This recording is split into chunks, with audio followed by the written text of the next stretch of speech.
기회인 것 같아요. 그래서 아주 큰 박수로 좀.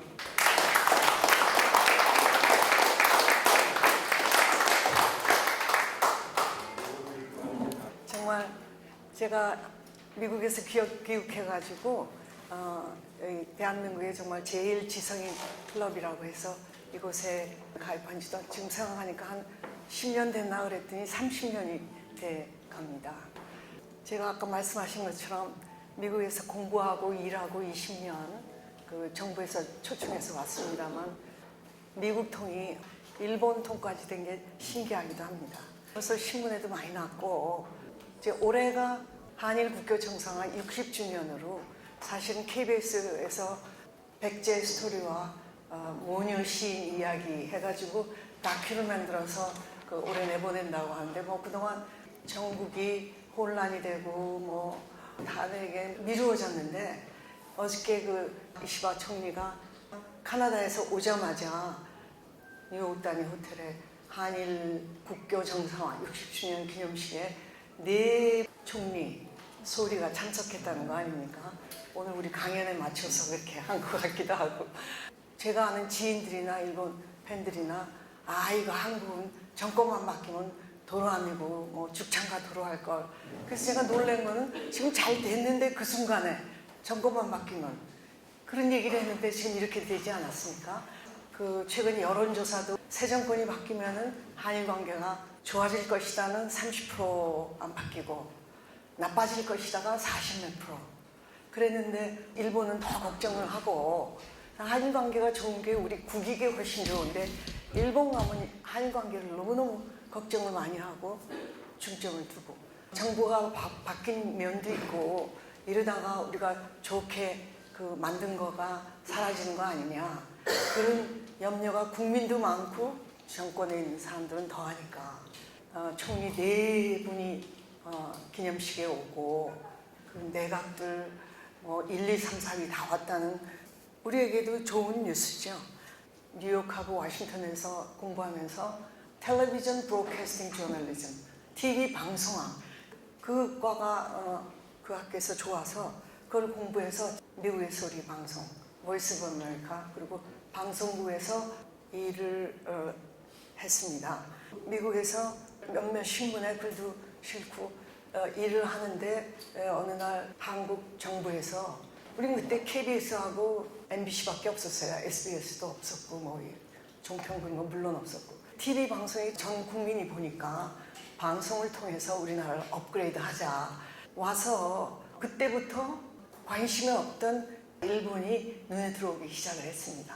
사이가 좋으면 눈에 들어오지 않았을 텐데 안 좋은 관계로다가 뭐 갈등에 모순에 다툼에 보복에 뭐 수없이 그런 걸 보면서 걱정도 되고 뭐 예를 들면 YS가 일본의 버르장머리를 없애겠다 이러니까 우리 측에서는 사이다 같이 뭐 시원하고 그런지 몰라도 난리가 났고 또 MB도 갑자기 독도를 가더니 천황이 한국 오고 싶어 하는데 한국에 오려면은 사과부터 해라 이러니까 또 일본이 난리가 났습니다.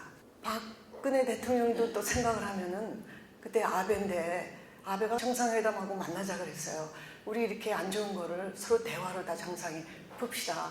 계속 그래도 박근혜 대통령이 국민의 인심이 반일 감정이 없는 것도 아니고 우리가 만나서 의견이 서로 자꾸 다를 바에야 뭐하러 만나느냐 안 만난다 뭐 끝까지 거부하고 그런 거는 또 표심 때문이 아닌가 뭐 그런 생각도 들고요. 일본은 그때도 제가 미국에 있을 때 70년대 80년대에 한국의 존재감은 전혀 없었고요. 일본은 정말 승승장구 굉장히 잘 나가는 시대죠. 근데 일본이 넘버 2라고 하고 언제 넘버 1이 되냐고 타임지 표지의 날 정도로 승승장구 올라가고 사람들은 이제 미국에서 날 보면 아유 자편이 그러면 막 기분이 안 좋아서 아니라고 나는 코리안이라고. 근데 요새는 사실 미국 가면은 코리안 다 알죠. 그런데 또 코리아라고 그러면은 노르트 or 사우스 어느 쪽에서 왔냐. 그럼 또 그것도 기분이 안 좋아가지고 노르트에서는 미국 비자를 받아가지고 여기에 올 수 없다. 그러니까 코리안에서 왔다 가면은 다 남한에서 오는 거 줄 알아라. 택시 타면 꼭 그 기사들이 그렇게 말을 합니다. 한일 관계가 미국에 그대로 있었으면 몰랐는데 옆에 나라하고 그 싸우고 그러는 게 뉴스에 나오고 관심을 가지게 되고 걱정도 많이 하게 됐습니다. 그 DJ가 이제 일본을 가는데 제가 청와대에 아는 사람도 하나도 없는데 여기 국장 좀 봅시다 하니까 진짜 국장이 나왔어요. 그 지금 대통령이 2달 있다가 저 일본의 천황을 만나신다고 하는데 사실은 최근에 어머니가 천황이 일본에서는 종교라고 생각하는 전 국민이 하는 그 시 단가의 대가를 다 초청을 받아 간 적이 있는데 이런 문화사절로 그 손혜원 선생을 같이 가면은 천황하고 낯도 있고 또 어머니가 그때 초청받아서 갔을 때만 해도 수십 수가 백제의 향기를 맡네 이런 시를 나온 적이 있거든요. 그래서 플러스가 될 거다. 우리의 격을 높일 수가 있다. 우리는 아직 모자라는 게 많은데 그랬더니 다 2달 후에 일정이 정해져 있다고 거절을 받았습니다. 2005년이 되자 한일 우호의 날 너무너무 한일 관계가 나쁘니까 한일 우호의 날을 만들었어요. 저도 갔습니다만 롯데호텔에서 노무현 대통령 어머니는 그때 한일 관계가 너무너무 나쁘니까 그 단가를 통해서 한일 우호가 됐으면 싸우지 말고 지금 우리는 사실 기억을 잘 못해요. 엄청나게 나빴어요. 전 천황이죠. 지금 아직도 살아있으면서 아들로 바꾼 헤이세이 우리가 일본보다 앞서가는 한도 없는 시절이니까 일본에만 가면은 저도 미국 있을 때까지 몰랐는데 어머니 그 출판 기념회나 팬미팅 이런 거에 같이 가면은 뭐 대단해요. 저희 어머니는 얌전하게 있는데 감동의 물결이 눈물을 흘리고 또 그 이튿날에는 일본 신문에 어마어마하게 나고 그래서 이제 2005년에 그걸 하는데 우리 노무현 대통령이 재임 시만 해도 우리가 그렇게 격이 높게 치지를 않은 때였습니다. 행사에서 두 분이 모리 수상하시지만은 지금 현재 전 총리의 그 대부가 되죠. 다 그분을 거쳐서 총리가 되고 기대 안 한 노무현 대통령의 연설은 아주 훌륭했어요. 아주 씩씩하고 훌륭해서 제가 속으로 생각한 건 그때 한일 행사를 하는데 저기에 평화의 시 하나만 들어가면 완벽하겠다 그런 생각을 하고 나왔어요. 모리 수상은 대단한 문화극에 기대를 했는데 원고 복서는 울프는 단에서 그 사람들이 내려오길래 명함을 이렇게 주니까 대통령이나 측근들은 받아도 그냥 안 보고 근데 모리와 이쪽 측은 명함을 주니까 뒷면을 이렇게 다 봐요. 뒷면에 시 한 줄이 있었어요. 그 평화의 시 한 줄이 있는데 그걸 보면서 그러면서 가슴을 이렇게 쓸어 내리는 거야. 그 시가 아마 이웃에 있어 가슴에도 가까운 나라들하고 무궁화를 사랑하고 벚꽃을 사랑하네. 그 시였던 것 같아요. 그러고 나서는 심한의 현에서 다케시마의 날, 독도의 날을 제정을 해가지고 이거 한일 우호의 날이 1년 동안의 그 스케줄이나 일정 행사가 엄청 많은데 다 없어지고 뭐 충청도, 전라도, 경상도, 부산, 제주도까지 뭐 전 국민이 일어나서 깜짝 놀래고 모든 행사는 다 없어지고 그 다음에는 저도 이렇게 한국하고 일본이 미국에 있으면 관심도 없는데 이렇구나 그러면서 걱정을 했어요. 그러다가 이제 6월 20일 딱 오늘이네요. 만 20년이 됐네. 벌써 엊그저께 같은데 이게 지금 청와대의 녹지원이에요. 그래서 청와대 제가 가봤는데 기대하는 것만큼 볼 건 없어도 그 녹지원 이 뜰이 아름답더군요. 노무현 대통령의 그 연설이 생각이 났어요. 그래서 그분이 그 연설이 아주 훌륭한데 우리나라가 국토 면적이 일본보다 크니까 인구수가 뭐 거기 몇 배고 또 뭐 외환 보이고 경제력 뭐 군사력이 앞입니까? 지적 수준이나 교양이 더 앞입니까? 일본은 그 세계가 인정하는 독서율 1등인 나라입니다. 문학의 나라고. 우리가 앞서는 게 없는데 우위를 점하려면 거기에 평화의 정신을 넣는 게 좋겠다. 제가 그 생각이 왜 나냐면 샤틀 외교가 이제 시작이 되는데 그 몇 달 전에 제주도에서 고이즈미하고 노무현 대통령하고 샤틀 외교를 할 때 고이즈미 이때 20년 전에 일본의 겨울연가라는 드라마가 굉장히 핫했잖아요. 겨울연가에 나오는 여배우 그 최지우를 아주 좋아합니다. 이렇게 얘기했죠. 외교죠. 그랬더니 우리 대통령이 저는 너무 바빠서 드라마 같은 건 볼 시간이 없습니다. 그렇게 얘기했다고 해서 이 외교부 사교 아닙니까? 거기서 이 대꾸를 해야지 서로 왔다 갔다 재밌게 되는데 지금 전 세계에 넘버 2하고 그러는 나라가 우리나라 대통령보다 덜 바쁜 건 아니겠지요. 그런 얘기를 들어서 노통한테 좀 귀뜸해줘야 되겠다. 우리가 앞서가는 게 하나도 없는데 일본만 가면은 무슨 행사나 팬 미팅이나 이럴 때 얌전하고 홍보도 전혀 안 하시는 손호연에 감동을 하고 시 한 줄에 감동을 하고 이런 걸 내가 보고 어머니는 밥 먹었니? 이 소리만 많이 하시는데 이런 면이 있나 그러고서는 어머니 자체도 그렇지만 우리나라가 이건 하나의 자산으로 자랑해야 되는데 너무 모르는구나. 그렇게 생각을 이제 깨우친 거죠.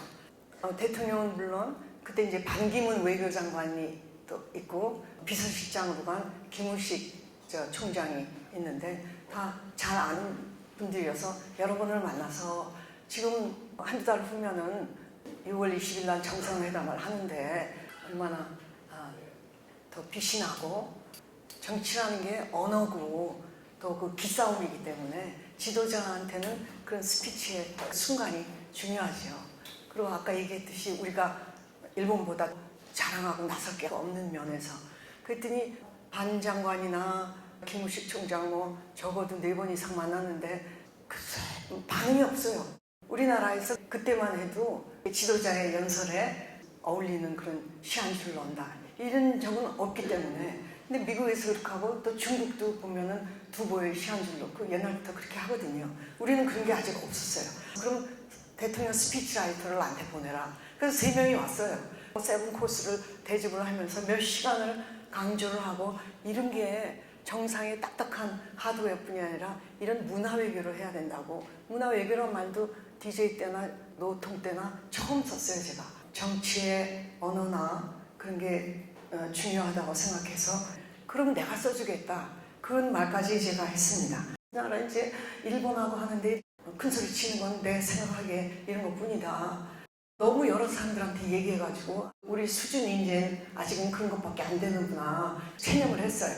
체념을 하고 입을 뒤집어 쓰고 나가지도 않았는데 전화가 막 오는 거예요. 일본 특파원들이 지금 녹지원에서 이 두 정상이 평화의 시를 읽고 시인의 평화의 마음은 저하고 같아서 평화의 정신을 내 가슴에 새기고 이 나쁜 한일 관계에 극복하는데 임하겠다.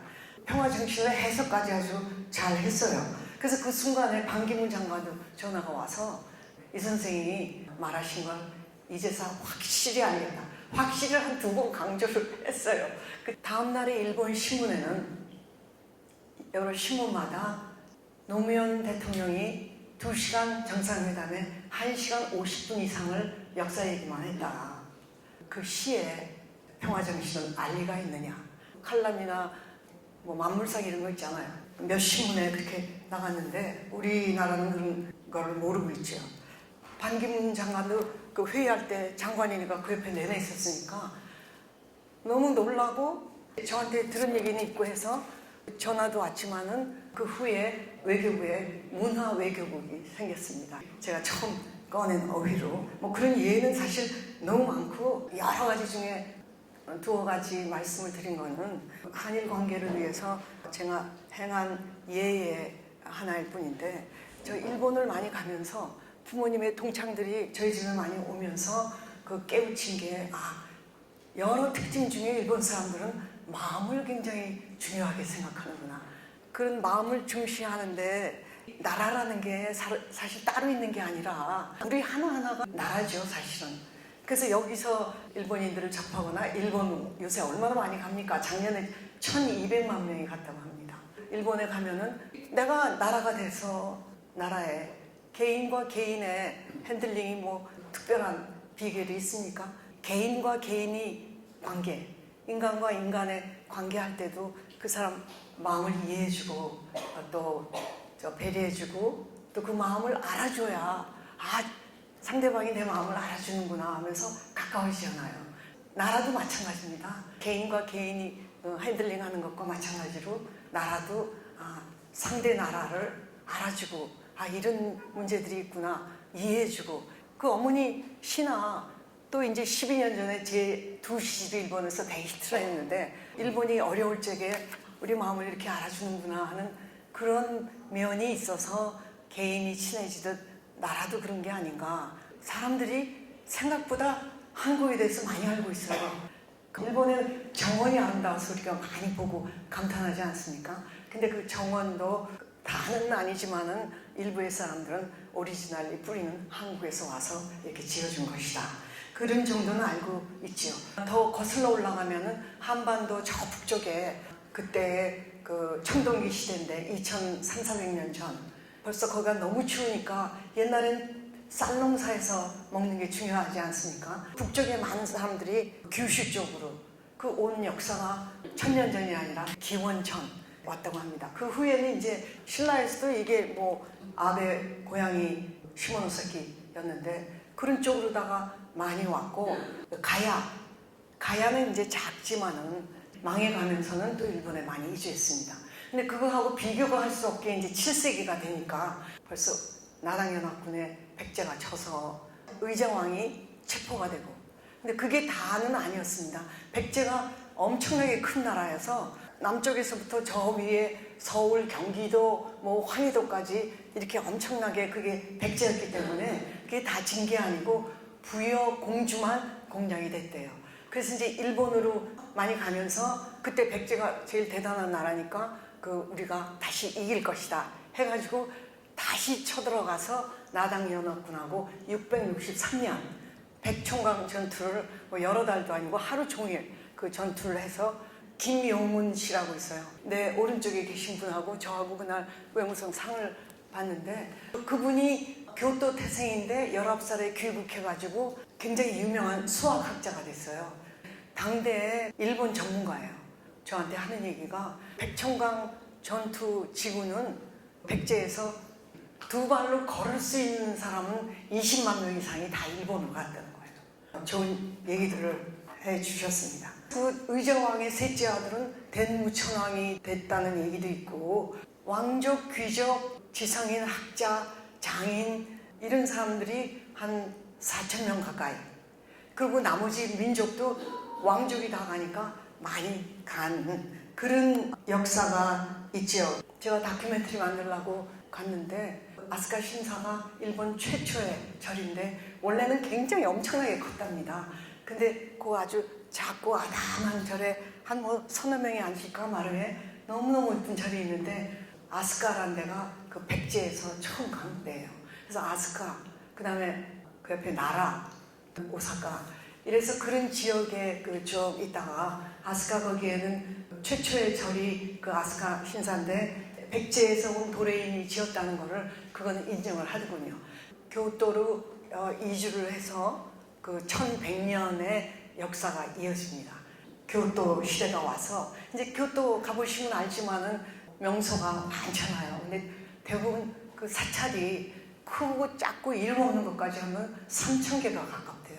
그 동시사 공부할 때는 그런 거 보면서 시험시험 하려고 했더니 공부가 20과목을 통과해야 되는 너무 어려워가지고 그 전하고 졸업한 후에 많이 명소를 봤습니다만 아름답고 멋있으니까 이게 몇 년 전에 지었으니까 자연스럽게 물으면은 지은 지 1000년이 됐다, 900년이 됐다. 그럼 제 입에서 그러면 우리 백제 사람 도레인이 지어준 거군요 하면은 거기 주지 스님이 난 그런 얘기는 생전 처음 듣는다.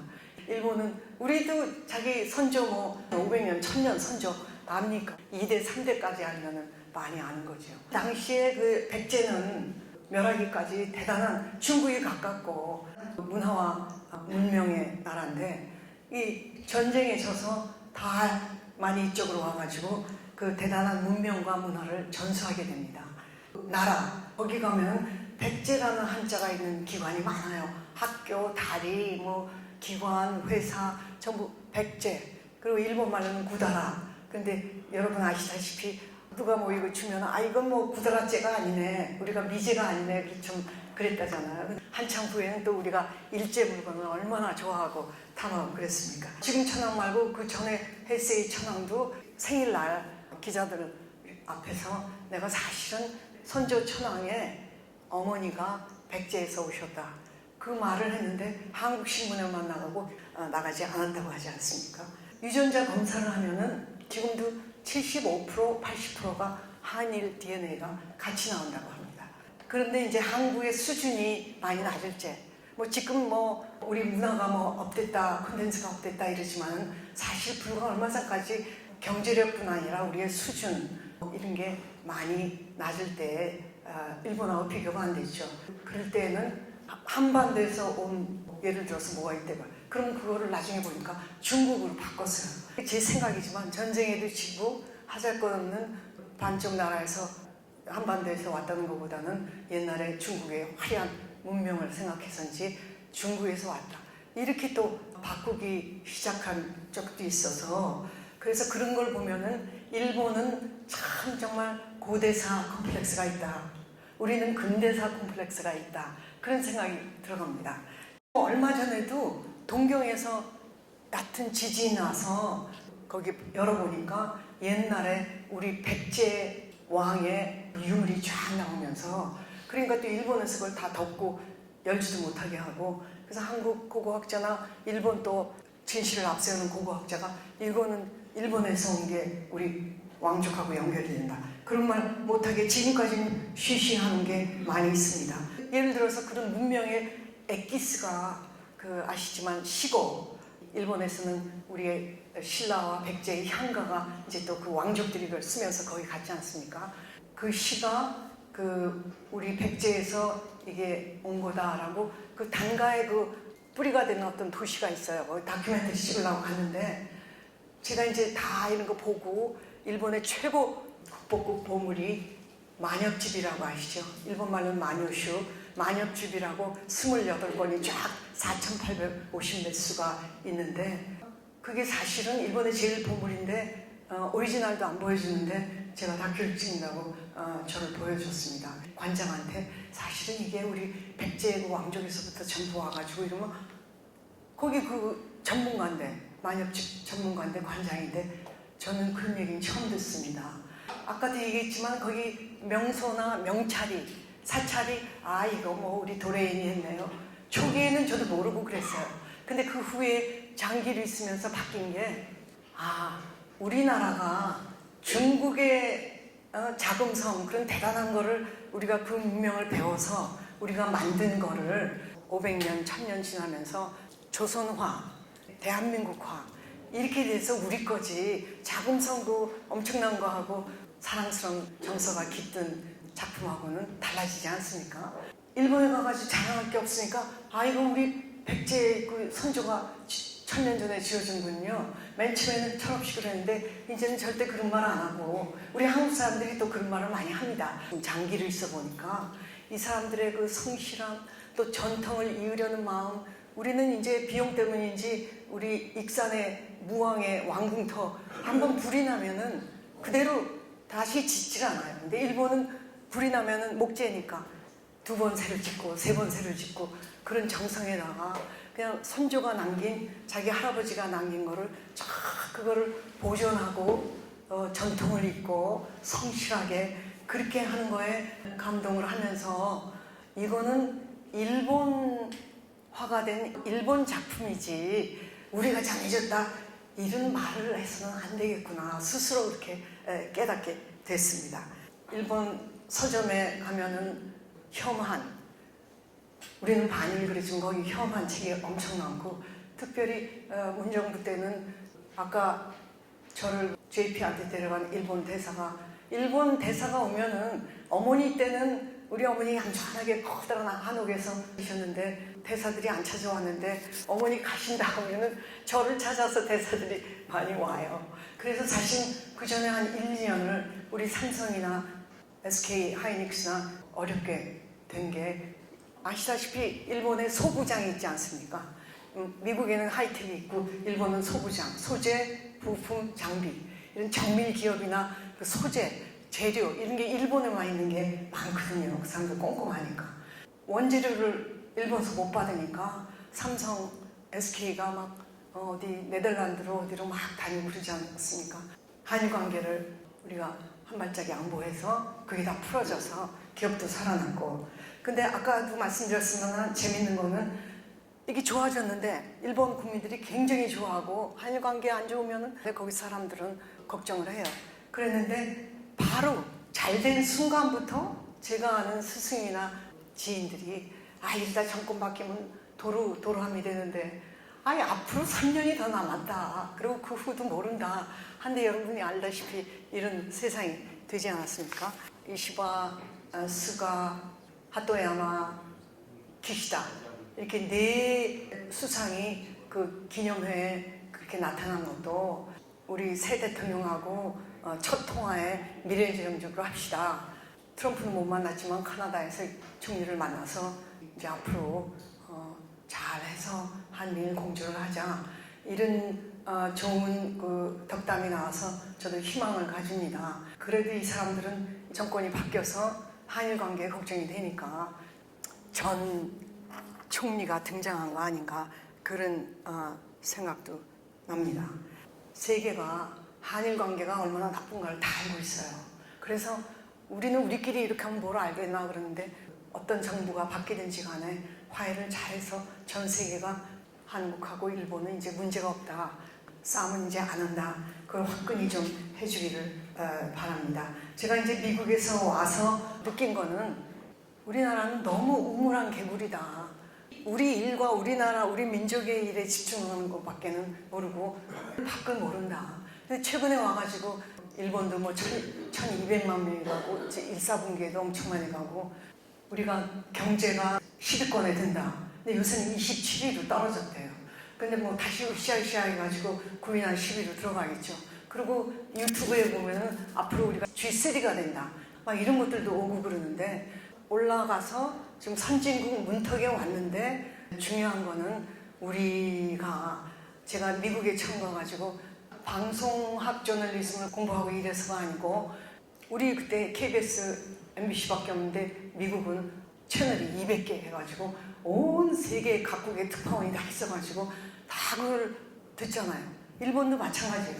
일본도 가면은 뭐 우크라이나 전쟁, 참상, 러시아, 저기 미얀마, 캄보디아, 베트남 그런 거 우리 안 나오잖아요. 특파원이 뭐 동경하고 워싱턴, 파리가 예를 들어서 일본에는 그 우크라이나 전쟁이나 참사가 뉴스에 매일 나와요. 그래서 제가 가면 참 저런 게 있지. 나는 이번에 동일본 대지진이 났을 때 몇만 명이 죽고 그러니까 어머니가 안 계셔서 제가 단가 형식으로다가 250수가 그때 쏟아져서 책 낼 생각도 안 했는데 그게 또 책이 돼가지고 일본에서 큰 화제가 돼서 지금도 일본에 그 초청을 받아서 연설을 하고 그럽니다만 우리나라에는 그 TV 안 나오잖아요. 1주년 기념이다, 2주년이 됐다 이럴 때만 나오지 신문 텔레비에 우크라이나 안 나오고 우리의 자세는 이걸 우크라이나 편을 들면은 러시아의 석유나 뭐 수출이나 여러 가지가 걸리는데 이거 어떡하나 그리고 어정쩡하게 있고 이게 도대체가 우리는 집중해야 되는 거는 국제 정세나 국제 쟁점 관심을 가지고 애정을 가지고 인도적인 현안도 우리가 이제 잘 해야지. 사실은 그 일본에서는 제가 쓰나미 때 시를 200몇 개 쓴 것처럼 그 매일 뉴스가 나오니까 어린이들 청소년들이 편지도 쓰고 시도 쓰고 그래서 인형이랑 선물해가지고 우크라이나 보내고 그런 게 엄청나게 이어지고 있습니다. 근데 우리는 그냥 적당히 돈으로 때우려고 그러고 태도가 모호해요. 이 국제정세에서 우리가 선진국이 진짜 문턱에 왔는데 이걸 넘어서려면은 국제사회에 목소리를 내고 자기 가치관하고 세계관을 딱 가지고 그러고서는 그 태도를 정해서 또 동맹국들하고 함께 행동하고 땀도 흘리고 피도 흘리고 이래야지 일이 나면은 전 세계에서 우리를 그냥 무조건 군인들이 와서 도와주겠지 그렇게 믿고 있는 것 같아요. 근데 우리가 해야 그런 도움이 오는 거죠. 그런 의미에서 제일 가까운 우리 옆에 거대한 중국 14억, 15억이 있지 않습니까? 바로 코앞에 북한이 있지 않습니까? 또 그 옆에 러시아가 있지 않습니까? 근데 다 코미니스트잖아요. 공산주의. 근데 그 옆에 있는 게 혈연적으로나 심적으로나 지형적으로나 가까운 일본이 또 마침 자유민주주의의 시장경제의 이념과 가치관이 같으니까 어느 정권이 바뀌든지 간에 합심하고 미국이 그동안 너무 고민이 한미일이 미국은 안보연합체가 굉장히 많습니다. 근데 가장 중요한 거는 일본. 우리 한미 동맹이 단단하다 그러는데 미일 동맹에 비해서는 굉장히 낮습니다. 미일은 단단하고 이 세 나라가 이렇게 합쳐서 같은 가치관으로 나아가야 된다는 걸 우리가 더 강조해야 되는 게 이번에 트럼프가 들었지 않습니까? 트럼프 일기 때는 박근혜 대통령도 구치소, 이재용도 구치소, 그래서 저하고 6분이 취임식에 갔습니다만 저 CSIS 미팅도 많이 하고 저는 문화외교를 주장도 하고 그랬는데 트럼프의 입장은 삼국하는 걸 좋아하지 않아요. 한국하고 이자, 미국하고 이자 그렇게 해야지 푸시해서 방위비도 더 받고 뭐 여러 가지 자기 유리한 대로 미일 동맹 수준으로 우리 한미 동맹이 올라가야 되는 게 우리 목표 중에 하나입니다. 그런 것도 잘 우리가 알아야 되고요. 이 삼국이 같이 해야 가치관이 같고 세계관이 같은 이렇게 해야지 유리하다는 걸 트럼프 대통령한테 또 설득을 해야 되고요. 미국으로서는 여러 안보 체제가 있지만 미국으로는 중요한 게 첫째가 일본하고 이스라엘입니다. 일본하고 이스라엘이고 그 다음에 유럽의 나토 이런 게 미국에 중요한데 우리가 그런 의미에서 우리는 북이 바로 앞에 미사일을 계속 쏘아도 놀라지도 않고 걱정도 안 하는 민족 아닙니까? 근데 우리보다 일본은 거기서 미사일만 한 번 했다 그러면 뭐 온 나라가 난리를 하고 피납 자기네 납치된 거 우리는 뭐 납치나 사상자가 얼마나 많은데 일본은 납치된 몇 명을 가지고 지금까지 끈질기게 수십 년을 김정은 만나서 그걸 좀 해결하고 싶어 하지 않습니까? 우리가 선진국 되려면 나라의 크기나 우리의 경제력이나 군사력만 되지는 않고 경제력, 군사력, 하드웨어에다가 인도적인 그런 헌신 또 땀을 흘려야 되고 그런 의미에서 일본은 우리에게 무엇인가 일본이 우리를 붙잡고 싶어 하는데 사실은 우리가 더 필요하고 최근에 탄핵이 인용되지 않았습니까? 되자마자 일본의 대표인 수상이 한 말은 우리 일본에게는 우리의 독립과 안정과 안보를 위해서 또 동아시아의 평화를 위해서 한일 관계가 제일 중요하고 최우선 과제다. 이렇게 얘기했습니다. 사실은 혈연적으로나 지형적으로 옆에 있는 또 북한이 코앞에 있는 우리가 먼저 해야 될 말이죠. 날짜도 기억을 안 하겠대. 3.11이 쓰나미 날인데 3월 27일에 프론트 페이지에 두 나라 신문이 동시에 나갔어요. 근데 문학이라는 거는 저 17페이지, 18페이지가 뒤에 문학 연극 나는데 프론트 페이지에 그만큼 큰 사건이었죠.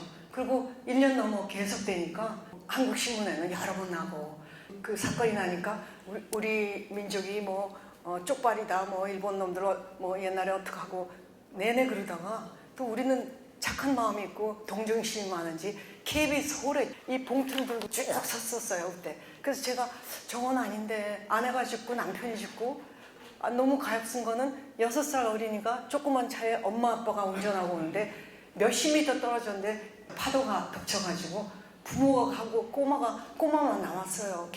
일본 사람들이 쭉 한 2달, 3달을 슈퍼마켓에 물건이 안 오다가 슈퍼마켓이 열었어요. 3달 만에. 줄을 끼 서가지고 몇 시간 만에 그걸 샀어요. 사가지고는 뒤에 사람한테 주는 거예요. 그러니까 선진국 사람들은 돈이 많은 사람을 존경합니까?